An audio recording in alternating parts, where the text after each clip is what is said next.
Well, good morning, class. Let me be the first one to welcome you to NBST 510, Introduction to the New Testament. I think that you'll find this will be a class, a term that will be tremendously insightful, but also challenging because, it is a difficult course and it flies by. It's going to go so fast you won't even believe it. And there's just a lot of new things to be learned. So I think that you'll find it just really insightful, illuminating, but challenging at the same time. I do want to provide just a couple of really guidelines for you, really more helps than anything else, because uh, when we begin these terms, students often make a couple of very, very significant mistakes. And the first mistake that many students will often make is they don't properly read through the syllabus and the course content. And so that's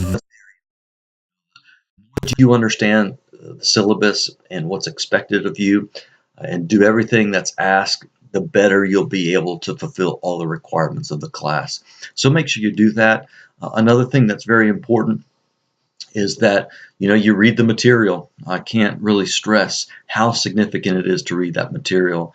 Another important thing that students often overlook is they don't believe me when I tell them about how fast this class is going to fly by. And so when we get to week 7 and that second temple paper is due and they haven't done anything, they find themselves scrambling and really are in a position where they cannot do an adequate job. So listen, as after you view this welcome video, start doing some research. Read the instructions to the second temple paper.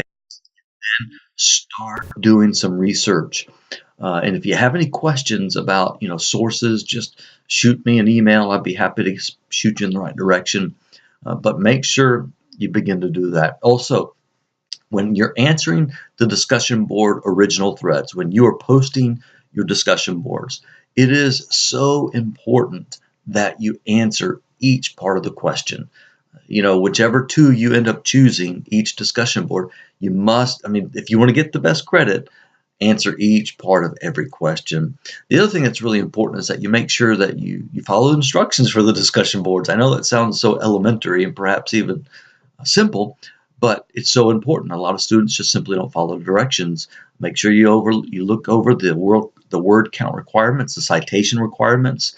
Make sure you properly footnote your sources every time you use a source. Whenever you make an assertion or a statement of fact that is not your own, you must cite that source. So please do so. Always proofread your work before you post on the discussion board. A lot of students don't do that, and so they have a lot of misspelled words, a lot of poor grammar.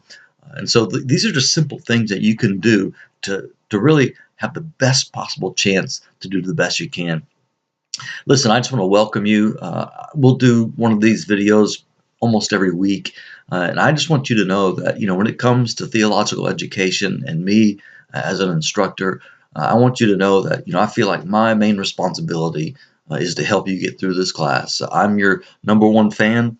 I want you to succeed. I want you to do well. And so I really hope that you do. I'll be praying for you guys throughout the term because I do want you to succeed. But really start planning now how you're going to carve out time in your schedule, because we're all juggling so much, aren't we? We've got families, we've got work, we have church responsibilities, and now on top of that, we have school. So you just have to make sure you carve out specific times throughout your week that you can read, write, and post. So again, I'm here to help in any way I can. Shoot me an email and I will get back to you as soon as possible. And guys, I just look forward to a great term. All right. God bless you guys.